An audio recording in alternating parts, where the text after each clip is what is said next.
अस्सलाम वालेकुम my dear students. आज हम वेक्टर स्पेस के इस लेक्चर में कुछ और इम्पॉर्टेंट थ्योरम डिस्कस करेंगे। जो सबसे पहला हमारे पास ये थ्योरम आता है, इसको अगर हम वैसे कहना चाहें तो हम डायमेंशन थ्योरम भी कह सकते हैं। Dimension theorem, dimension theorem. अच्छा, ये मैं बता दूं, ये वाला जो अब आगे एक दो थ्योरम मैं अब आपको करवाने लगी हूँ ना इस लेक्चर में, इसके लिए ना पिछले लेक्चर्स को आपने ज़रूर सुन लेना है, क्योंकि अब आगे आपको पता है थ्योरम्स ये वैसे भी अब थोड़े से लास्ट रह गए हैं, उसके बाद हमारा लीनियर ट्रांसफॉर्मेशन वगैरह शुरू हो जाएगा। तो इसमें ये है कि पिछला नॉलेज बड़ा आपका इस्तेमाल होना है। अब मतलब अगर आपको उस पर ग्रिप है ना कि अगर कोई सेट है उसको लीनियरली डिपेंडेंट कैसे कहा जाता है, हम किस तरह कह सकते हैं, तो इसमें फिर इस थ्योरम में आपको बिल्कुल मसला नहीं होगा। तो आपने अच्छे तरीके से अपने पिछले जो आपके लेक्चर्स हैं जो उसको अच्छे तरीके से आपने पढ़ के आना है, और फिर इंशाल्लाह ताला आपको इसमें समझ नहीं आएगी। ये थोड़ा सा टफ है, तो आपने इसको समझने की कोशिश करनी है। हम स्टार्ट करते हैं। डायमेंशन थ्योरम की जो हमारे पास स्टेटमेंट है ना, वो ये है कि every every basis of finite dimensional vector space has same number of has same number of elements has same number of elements। हम इसके प्रूफ की तरफ चलते हैं। अच्छा, अब इसके प्रूफ, अच्छा ये करने से पहले आप लोगों ने ना, मैंने आपको पिछले लेक्चर में एक थ्योरम करवाया था कि आपको बताया था कि फाइनाइट डायमेंशनल वेक्टर स्पेस के पास लाजमी एक बेस तो होती है एटलीस्ट। वहाँ ये नहीं है कि सिर्फ एक होती है, वहाँ ये है कि एक बेस तो लाजमी होती है, यानी एटलीस्ट एक होती है, एक से ज़्यादा और भी हो सकती है, लेकिन एक तो समझे आप गारंटी है ना कि होती है। ये हमने पिछले लेक्चर में इसका प्रूव किया था कि हर फाइनाइट डायमेंशनल वेक्टर स्पेस के पास क्या होती है, एटलीस्ट एक बेस तो ज़रूर होती है। क्योंकि अब इस थ्योरम में आपको ये पता है, वो थ्योरम क्या कह रहा है कि हर बेसिस जो है ना फाइनाइट डायमेंशनल वेक्टर स्पेस की, उसमें सेम नंबर ऑफ एलिमेंट होते हैं। यानी कि अगर आप दो बेस ले लें तो बेसिस तो देखें ना, एक से ज्यादा है, दो ले लें, तीन ले लें, लेकिन उसमें जो नंबर ऑफ एलिमेंट्स होंगे ना वो सेम होंगे। हर बेस के जो नंबर ऑफ एलिमेंट्स हैं वो क्या होते हैं, सेम होते हैं। यानी अगर डायमेंशन n है तो जितनी भी आप बेसिस बना लेंगे ना, तो उसके अंदर कितने एलिमेंट्स होंगे, n एलिमेंट्स होंगे। ये हमें वो थ्योरम कहता है, ठीक है। अब क्योंकि आपको ये पता है कि हम लेट कर लेते हैं कि ये जो हमारे पास वेक्टर स्पेस है ये is a finite dimensional vector space. Question में मतलब आपको इस थ्योरम में गिवन है ना कि जो है डायमेंशनल वेक्टर स्पेस है, फाइनाइट डायमेंशनल वेक्टर स्पेस। तो हमने कह दिया कि हमें पता है कि वी ऑफ एफ तो फाइनाइट डायमेंशनल वेक्टर स्पेस है। Then there is at least one basis for V of F. ये मैंने उसी की स्टेटमेंट लिख दी है कि अगर तो हमारे पास जो वेक्टर स्पेस है वो फाइनाइट डायमेंशनल है, तो हमें पता है कि लाजमी एक ना एक तो बेस होगी, यानी हम बेस ले सकते हैं। इसको ये बताने का मकसद है कि हम बेस लेके चल सकते हैं। बेशक आप एक लेके चलें, दो लेके चलें, तीन, क्योंकि उन्होंने कहा एटलीस्ट एक तो होगी, यानी इससे ज्यादा लेके चल सकते हैं। क्योंकि इस थ्योरम में मैंने ये प्रूव करवाना है कि आप बेशक ज्यादा बेसिस भी लेके चलें, लेकिन उसमें नंबर ऑफ एलिमेंट्स के होते हैं बराबर। तो मैं यहाँ ना दो लेके चल लेती हूँ, ना हम बहुत ज्यादा लेके चल रहे हैं, हम दो लेके चल लेते हैं कि जी दो बेसिस लेके चलें, और फिर हम प्रूव करेंगे कि उनमें नंबर ऑफ एलिमेंट आपस में क्या है, बराबर है। तो let us suppose, let let us suppose, हम सपोज कर लेते हैं कि एक हमारे पास है alpha one, alpha two, up to so on alpha N. एक मैंने ये बेस ले ली है, एक मैंने ले ली है एस डैश नाम दे देते हैं, beta one, beta two, up to so on beta M. ठीक है, ये मैंने ना दो बेसिस ले लिए हैं, B two basis of V of F. हमने शो क्या करना है, टू शो कि इसमें m और n आपस में क्या है, बराबर है। ये हमारा मकसद है कि हमने दो बेसिस लेके चले हैं, लेकिन हमने प्रूफ क्या करवाना है कि बेसिस के अंदर जो नंबर ऑफ एलिमेंट्स हैं वो क्या होते हैं, बराबर। यानी अगर इसके अंदर n है तो इसके अंदर भी क्या होने चाहिए, n। हम लेके डिफरेंट चलें, एक n लेके चलें एक m, लेकिन हमने प्रूफ क्या करवाना है कि ये m और n आपस में क्या है, इक्वल। ये तो हमारा था जो हमने थ्योरम की स्टेटमेंट मैंने अब आपको समझाई है। अब देखें हम थ्योरम को लेके कैसे चलेंगे, इसके प्रूफ को कैसे लेके चलेंगे। अब आपको पता है कि ये दोनों बेसिस हैं, ठीक है। अब लेकिन ना, अब हम दोनों को नहीं एक साथ लेके चलते, हम किसी एक को कह देते हैं कि जी या आप इसको बेसिस मान लें या आप इसको, ये अब आप लोगों की मर्जी है, या इसको बेसिस मान लें या इसको बेसिस मान लें। मैं अभी इस एस वाले को क्या मान रही हूँ, बेसिस मान रही हूँ कि ये अभी आपके पास क्या है, बेसिस है। मुझे ये पता है कि ये हैं दोनों बेसिस, लेकिन मैं एक ही वक्त में दोनों को लेके नहीं चल रही, पहले एक को लेके चलूंगी, उससे एक इक्वेशन निकलेगी, फिर दूसरी को, फिर उससे एक इक्वेशन निकलेगी। तो मैं अभी ये करके चल रही हूँ कि जी एस जो है ना वो मेरे पास बेसिस है। अब अगर तो एस बेसिस है तो बेसिस के अंदर दो कंडीशन होती हैं कि एक तो वो स्पैन भी करता है और एक वो लीनियरली इंडिपेंडेंट भी होता है। तो मैं फिर ये इनमें से मेरी मर्जी है, मैं कोई भी कंडीशन लेके चल सकती हूँ, क्योंकि मैंने जब कह दिया है कि एस अगर बेसिस है तो बेसिस के अंदर मुझे पता दोनों कंडीशंस होती हैं, तो मेरी मर्जी में उनमें से कोई भी लेके चल सकती हूँ। मैं यहाँ लेट कर लेती हूँ कि मैं वो स्पैन वाली लेके चल रही हूँ कि जो ये एस वाला सेट है ना, ये पूरे वेक्टर स्पेस को क्या करता है, स्पैन करता है। ये रीजन इसकी मैं बार बार बता रही हूँ कि मैं अभी एस को बेसिस लेके चल रही हूँ, और बेसिस के अंदर दोनों कंडीशन होती हैं कि वो स्पैन भी करता है और वो लीनियरली इंडिपेंडेंट भी होता है। तो मैं इसमें से दोनों कंडीशन को इस्तेमाल कर सकती हूँ। मैं अभी ये पहली वाली इस्तेमाल कर रही हूँ कि ये स्पैन करता है। तो जो एस वाला सेट है वो पूरे वेक्टर स्पेस को क्या करता है, स्पैन करता है। अच्छा देन, अब आपने ये खुद कहा है कि ये तो इसको स्पैन करता है। अब जिसने स्पैनिंग वाला लेक्चर लिया है उसको ही मैंने बताया था कि स्पैन करना क्या होता है। स्पैनिंग का मतलब ये होता है कि इस सेट के आप लीनियर कॉम्बिनेशन बनाएं और वो आपके पूरे के पूरे वेक्टर स्पेस को जनरेट कर दे। यानी उसका लीनियर कॉम्बिनेशन बनाया, एक आंसर आएगा, फिर दूसरा एक और लीनियर कॉम्बिनेशन बनाया, दूसरा आंसर आएगा। इस तरह आप बनाते रहे और पूरे वेक्टर स्पेस के एलिमेंट्स आते रहेंगे। जब अगर तो वो सारे एलिमेंट आपको मिल जाए तो फिर हम कहते हैं कि इस सेट ने पूरी वेक्टर स्पेस को क्या कर दिया, जनरेट कर दिया। अब क्योंकि यहाँ तो आप लेके चल रहे हैं कि जो एस है वो जनरेट करता है, यहाँ हम प्रूफ नहीं कर रहे, यहाँ हमें पता है कि जनरेट करता है। तो अगर तो वो जनरेट करता है, इसका मतलब है वेक्टर स्पेस का हर मेंबर जो है ना वो इसके लीनियर कॉम्बिनेशन से ही मिलके बना है ना। यही होता है ना स्पैनिंग सेट, कि स्पैनिंग सेट में आप लीनियर कॉम्बिनेशन बनाते हैं और वो वेक्टर स्पेस के एलिमेंट आते रहते हैं। अब आपने जब कह दिया है कि ये इसको जनरेट कर रहा है, इसका मतलब है कि वेक्टर स्पेस का हम अगर कोई भी मेंबर ले लेंगे ना तो वो इसी के लीनियर कॉम्बिनेशन से आया होता है। तो अब यहाँ मैं यूँ इस तरह कर लेती हूँ कि जब मैं इसको बेसिस मान के चली हूँ तो ये एक मेरे पास सेट है, इसके अंदर एलिमेंट पड़े और ये एलिमेंट भी तो वेक्टर स्पेस के ही पड़े ना। ये एलिमेंट कहाँ के पड़े, ये वेक्टर स्पेस के पड़े। तो इसमें से मैं कोई भी पहला एक ले लेती हूँ, देन एनी बीटा वन। ये मैंने वैसे ही पहला कोई भी एलिमेंट, इसका पहला एलिमेंट ले लिया कि ये मैंने वेक्टर स्पेस से ले लिया, कैन बी एक्सप्रेस्ड।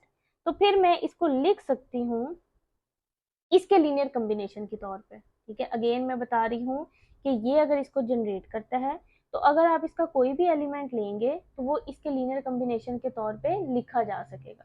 तो मैंने अगर ये लेट्स सपोज कर लिया कि बीटा वन मैं ले लेती हूँ जो कि वेक्टर स्पेस का ही मेंबर है, तो मैं उसको फिर किस तरह लिख सकती हूँ, इसके लीनियर कॉम्बिनेशन की फॉर्म में, यानी एस के सेट के लीनियर कॉम्बिनेशन। तो यहाँ बीटा वन को मैं लिख सकती हूँ ए वन एल्फा वन, ये इसके मेंबर्स हैं, A two alpha two, up to so on A N alpha N. ठीक है, ये मैंने लिख दिया।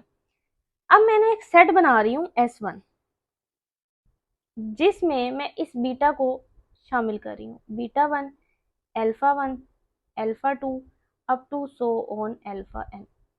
यानी ये मैंने सेट बनाया है जिसमें ये अल्फा वालों को भी सबको डाला है, अल्फा वाले तो पहले ही थे, और ये जो बीटा वन है ना इसको भी मैंने डाल दिया। ये जो सेट है ना ये मेरे पास लीनियरली डिपेंडेंट सेट बन गया। कैसे लीनियरली, ये भी एक आपने वैसे अब हर दफा ये आपने मतलब याद ही रखना है कि अगर एक सेट जो है ना वो लीनियरली इंडिपेंडेंट हो ना और उसमें अगर एक एलिमेंट का इजाफा किया जाए तो वो आपके पास क्या बन जाता है, लीनियरली डिपेंडेंट बन जाता है। और वो इस तरह भी बन जाता है कि अब जैसे ये आपने ये बीटा वन है, ये बीटा वन इसके बराबर है, इसके लीनियर कॉम्बिनेशन। जब आप बीटा वन को इस साइड पे, ये ना वहाँ हमने प्रूफ पिछले में किया हुआ है कि अगर हम बीटा वन को इधर लेके आएंगे तो वो इधर आके क्या हो जाएगा, माइनस हो जाएगा, यानी अगर इस साइड पे लाएंगे तो माइनस हो जाएगा। तो फिर माइनस जो है ये इसको हम इस तरह करके लिख सकते हैं ना, -1 इंटू बीटा वन। तो ये तो कोई नॉन जीरो है, ये जीरो तो नहीं है ना। और अगर नॉन जीरो होता है, अगर किसी भी सेट में कोई एक एलिमेंट भी नॉन जीरो हो जाए तो वो सेट क्या हो जाता है, लीनियरली डिपेंडेंट। यानी अगर इस तरह का कोई शक्ल का सेट बनाए ना हम, जिसमें इस साइड वाले एलिमेंट को इंक्लूड कर दें, तो वो जो सेट है वो फिर क्या बन जाता है, लीनियरली डिपेंडेंट, क्योंकि हमें उसको पता लग जाता है कि अगर इस सेट को इधर लाएंगे तो वो नॉन जीरो बनेगा, और नॉन जीरो कोई भी एलिमेंट मिल जाए तो वो पूरा सेट क्या हो जाता है, लीनियरली डिपेंडेंट हो जाता है। क्योंकि इंडिपेंडेंट के केस में तो हमें सारे क्या चाहिए होते हैं, जीरो चाहिए होते हैं। अच्छा जी, अब हमें ये मिल गया लीनियरली डिपेंडेंट सेट। अब हम ना फिर लीनियरली डिपेंडेंट सेट की ना प्रॉपर्टी लगाते हैं।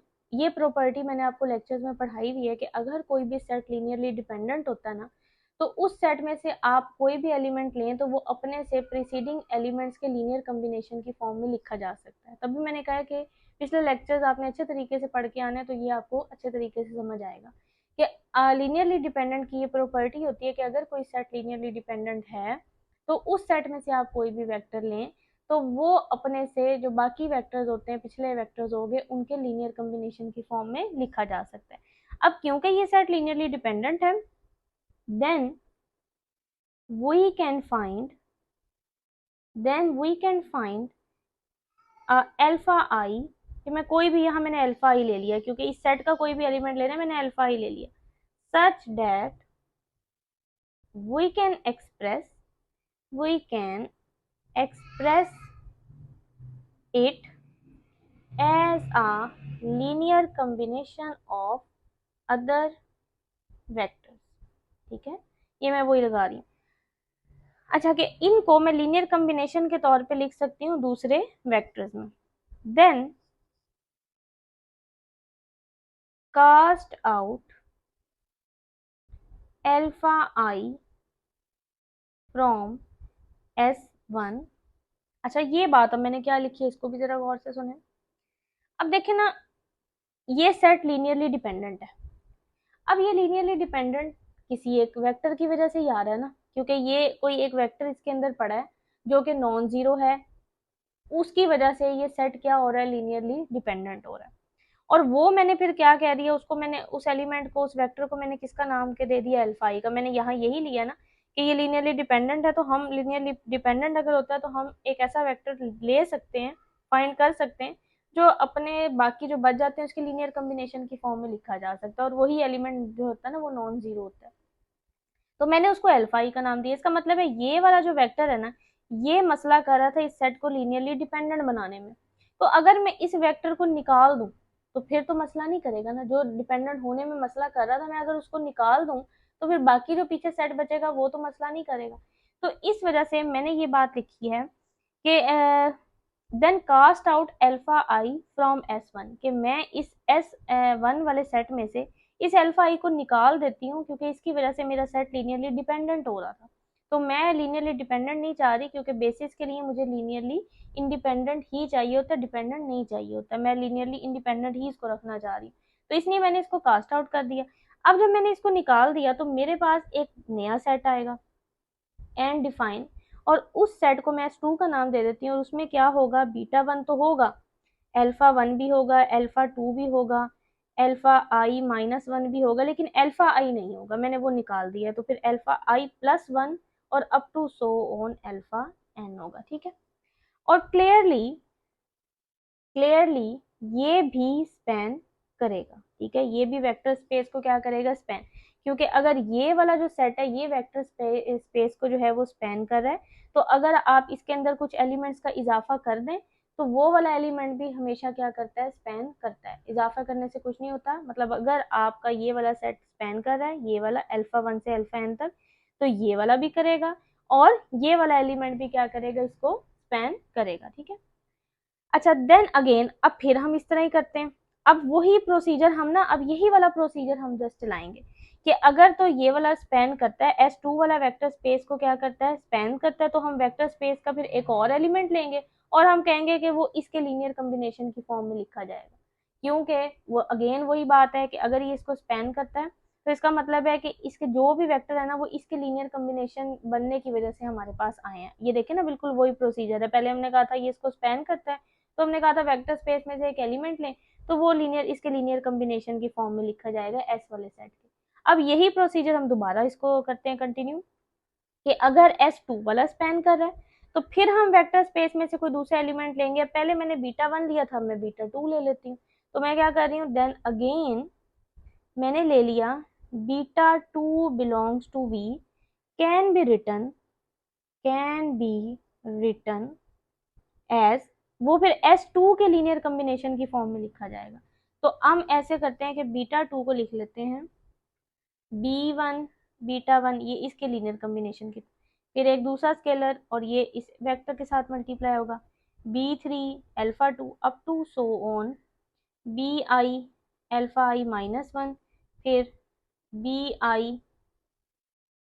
B I minus one, B I plus one alpha I plus one, और plus up to so on B N और एल्फा एन। ठीक है, ये मैंने एक और लीनियर कॉम्बिनेशन बना लिया, यानी कि बी टू इस एस टू के लीनियर कॉम्बिनेशन के तौर पे लिखा जा सकता था, तो मैंने बी टू को इस एस टू के लीनियर कॉम्बिनेशन के तौर पे लिख दिया। अब वही सारा आपने ना वही प्रोसीजर करना है जैसे आपने ऊपर प्रोसीजर किया था।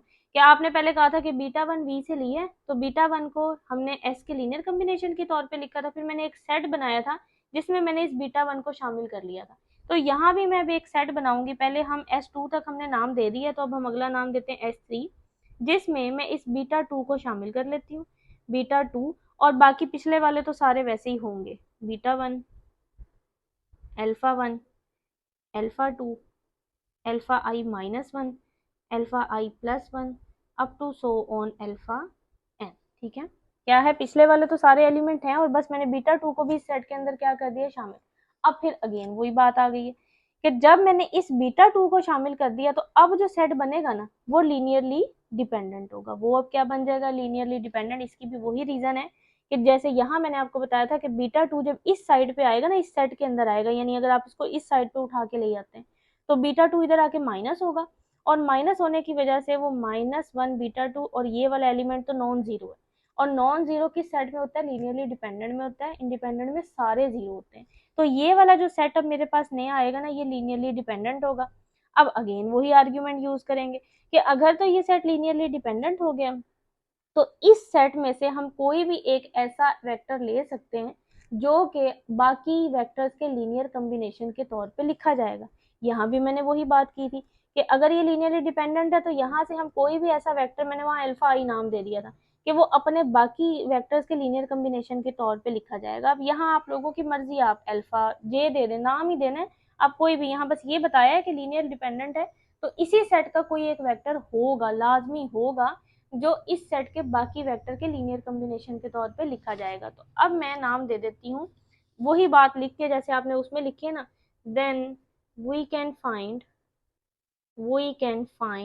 a alpha j such that we can find a alpha j such that we can express it as linear combination of other vectors। फिर देन कास्ट आउट, वही सारा बात आपने वही करनी है, alpha J from S three, क्योंकि मैंने ये अल्फा जे जो है ये मैंने उसको नाम दिया कि ये एक ऐसा वेक्टर है इस सेट के अंदर से जो कि इस सेट को लीनियरली डिपेंडेंट बना रहा है। ठीक है, मैंने उसको नाम क्या दे रही है, यानी इस सेट का लीनियरली डिपेंडेंट है, तो मैंने कहा कि ये इसमें से कोई वेक्टर होगा जो बाकी वेक्टर के लीनियर कॉम्बिनेशन के तौर पे लिखा जाएगा, और उस एलिमेंट को, उस वेक्टर को मैंने किसका नाम दिया, अल्फा जे का। तो अगर मैं इस ये जो मसला कर रहा है यानी लीनियरली डिपेंडेंट होने का मसला कर रहा है, उसको अगर मैं बाहर निकाल दूं तो वो जो बाकी सेट बचेगा वो मेरे पास लीनियरली इंडिपेंडेंट ही होगा। तो इस वजह से मैंने इसको क्या निकाल दिया, S3 से बाहर निकाल दिया। तो मेरे पास जो अब नया सेट बनेगा मैं उसको नाम दे देती हूँ डिफाइन S4, कि वो कैसे बना कि S3 में से आप अल्फा जे को निकाल दें। अब इसी तरह ना आपने ना ये प्रोसेस कंटिन्यू करते रहना है, बाय कंटिन्यूइंग दिस प्रोसेस। हम ये ना ये प्रोसेस जो है ना ये कंटिन्यू करते रहेंगे। जब ये प्रोसेस कंटिन्यू होता रहेगा तो आप देखें ना, ये आप प्रोसेस क्या चला रहे हैं, आप ये प्रोसेस चला रहे हैं कि आप ना हर दफा उस सेट के अंदर एक एक बीटा लाई जा रहे हैं। देखिए हम ये वाला सेट लेके चले थे ना, अगर आप जरा गौर करें ना, अब एक दफा हम ये सेट लेके चले थे, इस सेट में हर स्टेप पे मैं एक बीटा लाई जा रही हूँ, ये एक बीटा आया, फिर अगले स्टेप में एक और बीटा आ गया। इस तरह जब मैं कंटिन्यू करती रहूंगी तो सारे बीटा जो है वो इस सेट के अंदर आ जाएंगे और अल्फा आहिस्ता आहिस्ता क्या होते रहेंगे, बाहर निकलते रहेंगे। अल्फा देखे ना, हर दफा मैं अल्फा को निकाली जा रही हूँ, एक एक अल्फा को, इधर से एक अल्फा आई को निकाला, फिर अगली दफा मैंने एक और अल्फा जे को निकाला, इस तरह अल्फा निकलते जा रहे हैं और बीटा आते जा रहे हैं।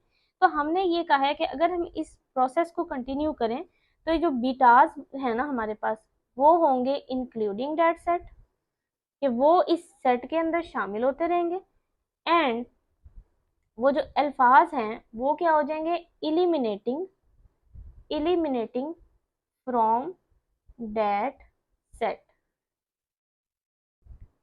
एंड अल्फाज नेवर एग्जॉस्ट बिफोर बीटा। सबसे इसमें अब इम्पॉर्टेंट बात, और इसके बाद आपका थ्योरम जो है वो तकरीबन एंड हो गया, जो सबसे इम्पॉर्टेंट बात है वो ये है जो आपने समझनी है, गौर से समझनी है, क्योंकि इसके बाद मैंने कहा है कि आपका तकरीबन थ्योरम एंड हो गया। हमने ये तो पता लग गया कि बीटा सेट के अंदर आई जा रहे हैं, अल्फा से सेट से निकली जा रहे हैं। अब जो अगली बात है, जो ये बात लिखी गई है, अल्फाज नेवर एग्जॉस्ट बिफोर बीटा, वो ये कह रहे हैं कि अल्फा जो है ना वो कभी भी बीटा से पहले खत्म नहीं होने चाहिए। वो ये बात कर रहे हैं कि अल्फा की तादाद बीटा से पहले कभी भी खत्म नहीं होनी चाहिए। अब ये इस तरह क्यों होना चाहिए, देखें, अगर तो इस तरह हो गया कि अल्फा जो है ना वो पहले ही सारे खत्म हो गए, सारे पहले आपने मतलब समझे खत्म हो गए, ये मैं आपको बता रही हूँ ना कि ये क्यों नहीं हो सकता। अगर तो अल्फा सारे पहले खत्म हो गए तो इसका मतलब है कि यहाँ कुछ ना कुछ इस सेट के कुछ बीटा रह जाएंगे जो इस सेट में नहीं आ सकेंगे, क्योंकि यहाँ यही हो रहा है, एक अल्फा निकल रहा है और इस सेट का एक बीटा आ रहा है, फिर एक अल्फा निकल रहा है, इस सेट का एक और बीटा आ रहा है।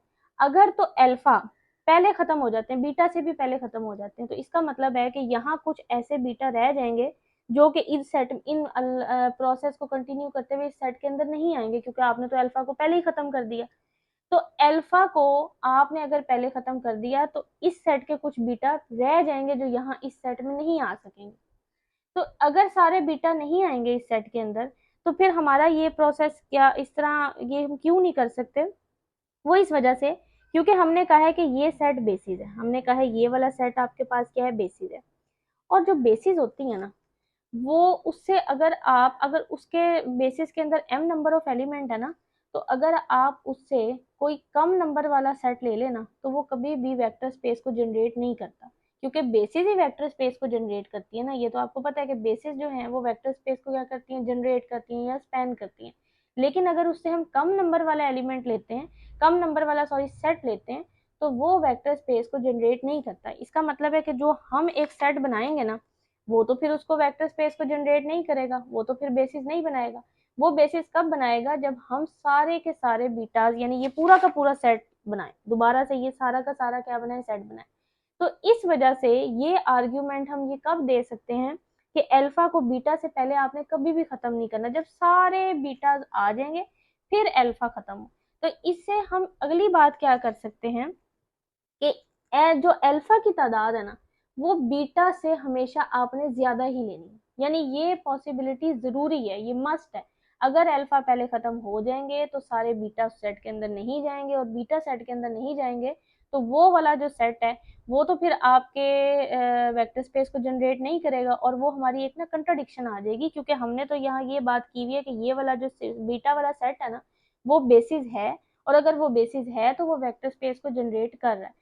तो जो बीटा वाला सेट है वो हमने फिर पूरा m तक लेके जाना है, और m तक लेके जाने के लिए हमने फिर यही कंडीशन लगाई है कि वो कब पॉसिबिलिटी पूरी हो सकती है, जब अल्फा जो है वो बीटा से पहले खत्म ना हो। तो फिर हम ये बात जरूर लिखेंगे कि लाजमी ये चीज होल्ड करनी चाहिए कि जो अल्फा की तादाद है ना n, वो हमेशा बीटा की तादाद से या तो बड़ी हो या बराबर हो जाए। अगर तो थोड़ी हुई तो फिर मैंने कहा है कि कुछ बीटा ऐसे रह जाएंगे जो इस सेट के अंदर नहीं आएंगे, जो ये आप सेट बना रहे हैं ना S4 जिसमें से आप अल्फा निकाली जा रहे हैं, बीटा लाई जा रहे हैं, तो वो वाले सेट में सारे बीटा नहीं आएंगे। ठीक है, आपने इसको अच्छे तरीके से देखना है, समझना है, तो ये इंशाल्लाह ताला आपको समझ आ जाएगी। अच्छा जी, ये हमारे पास आ गया n greater than equal to m। अब जो हमने अगला काम करना है ना, वो हमने दोबारा से नहीं ये सारा कुछ लेके चलना, बस हमने इंटरचेंजिंग कर देना है। कि पहले हम जैसे लेके चले थे ना कि ये स्पैन करता है और हमने ये सारा प्रोसीजर चलाया था, अब आप अगले केस में लेके चलेंगे कि ये स्पैन करता है, लेकिन अब आप ये सारा प्रूफ नहीं करेंगे, बस आप ये लिख देंगे कि हम ऐसा करते हैं कि बस इंटरचेंज कर देते हैं, इसके और इसके रोल को इंटरचेंज कर देते हैं, कि अगर हम इसको स्पैनिंग सेट लेके चलेंगे तो सारा प्रोसीजर तो वही होगा, लेकिन सिर्फ क्या कंडीशन आ जाएगी, पहले हम लिख देते हैं interchanging the role of S and S dash, कि सिर्फ एस और एस डैश के आप रोल को इंटरचेंज कर दें, तो फिर जहां एन ग्रेटर देन एम है वहां क्या आ जाएगा, M greater than equal to N. इसको आप 1 का नाम दे दें, इसको आप 2 का नाम दे दें, तो from 1 and 2 n is equal to m, आपने यही प्रूफ करना है। ठीक है, मैं आपको हल्का सा जस्ट ऊपर बता देती हूँ कि आपने सबसे पहले क्या कहा है कि जो बेसिस है ना फाइनाइट डायमेंशनल वेक्टर स्पेस की, उनमें नंबर ऑफ एलिमेंट्स, नंबर जो एलिमेंट्स की तादाद है वो क्या होती है, सेम होती है। मैंने ऐसा किया, मैं 2 बेसिस लेके चली, एक को मैंने n, एक में n नंबर ऑफ एलिमेंट ले लिए, एक में m। मैंने प्रूफ करवाना है कि ये n और m आपस में क्या है, बराबर है।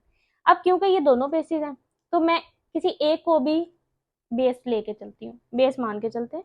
मैंने s को कह दिया कि वो बेस है, अगर तो वो बेस है तो वो स्पैन भी करती होगी, लीनियरली इंडिपेंडेंट भी होगी।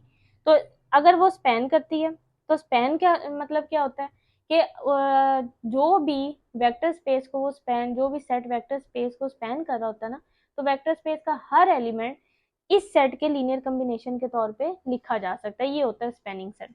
तो फिर इस तरह, क्योंकि जब ये कह दिया गया है कि ये इसको स्पैन कर रहा है, तो आप वेक्टर स्पेस का कोई भी एलिमेंट ले लें तो वो इस एस सेट के लीनियर कॉम्बिनेशन के तौर पे लिखा जाएगा। तो वो मैंने क्या ले लिया, बीटा 1, क्योंकि ये एलिमेंट सारे जो हैं ये वेक्टर स्पेस के ही पड़े हैं, तो इसमें से मैं ये बीटा 1 ले लेती हूँ, ये मैंने लिख दिया लीनियर कॉम्बिनेशन के तौर पे।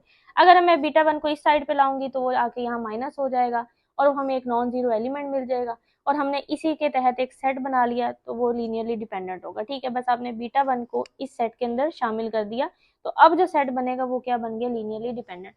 लीनियरली डिपेंडेंट की हमने एक प्रॉपर्टी इस्तेमाल किया कि अगर कोई सेट लीनियरली डिपेंडेंट होता है तो उसमें कोई एक ऐसा वेक्टर आपको जरूर मिलता है जो बाकी वेक्टर्स के लीनियर कॉम्बिनेशन के तौर पे लिखा जा सकता है।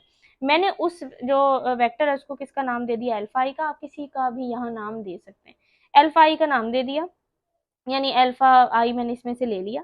तो अल्फा आई जो है वो बाकी के लीनियर कॉम्बिनेशन, बाकी वेक्टर्स के लीनियर कॉम्बिनेशन के तौर पे लिखा जाएगा।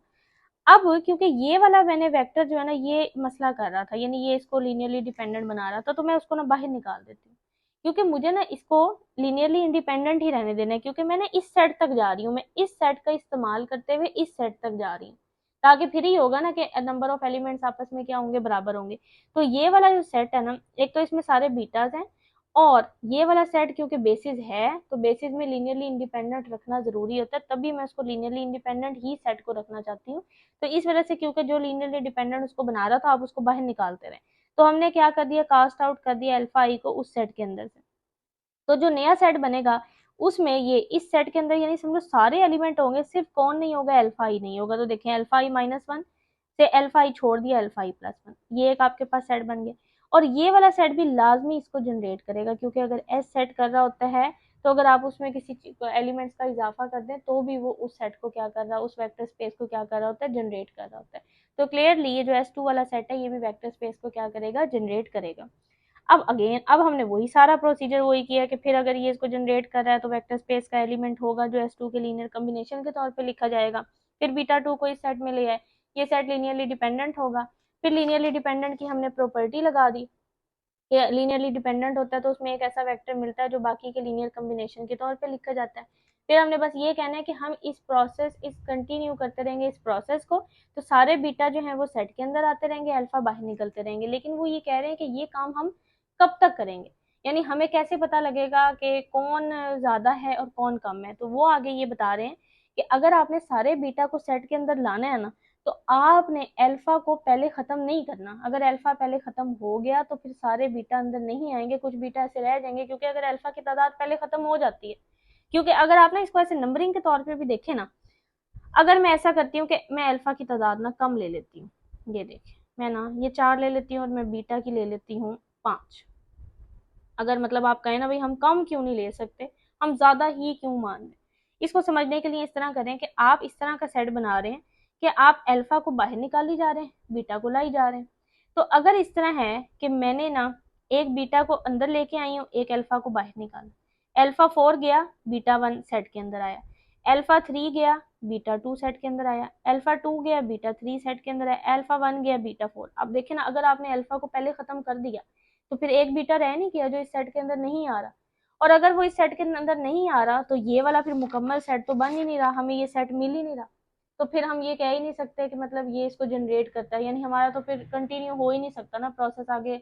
हमने अगर ये सारे बीटास को अंदर लाना है तो फिर ये पाबंदी जरूर लगानी है कि अल्फा की तादाद ज्यादा लें या बराबर लें, लेकिन कम नहीं लेनी, कम लेने से बीटा सारे उस सेट के अंदर नहीं आएंगे। तो तभी हमने फिर ये कंडीशन लगाई है कि एन को आपने, यानी एन जो अल्फा की तादाद है उसको बीटा की तादाद से हमेशा क्या रखना है, ज्यादा रखना है। और अगला काम, एक इक्वेशन हमें इस तरह मिल गई, फिर अगला हमने इस तरह किया कि बस इसके और इसके रोल को इंटरचेंज कर दिया, कि पहले इसको बेस माना था ना, अब आप इसको बेस मान लें, यही सारा प्रोसीजर करें। तो फिर जहां एन ग्रेटर देन एम था वहां एम ग्रेटर देन एन होगा, और फ्रॉम 1 एंड 2 ये आपस में क्या हो जाएंगी, इक्वल हो जाएंगी। अच्छा जी, ये हमारा थ्योरम था। ये थोड़ा सा डिफिकल्ट है, लेकिन आप इसको अच्छे तरीके से पढ़ें, इसको अच्छे तरीके से समझें, तो ये इंशाल्लाह ताला आपको बहुत अच्छा समझ आ जाएगा। अल्लाह हाफिज़।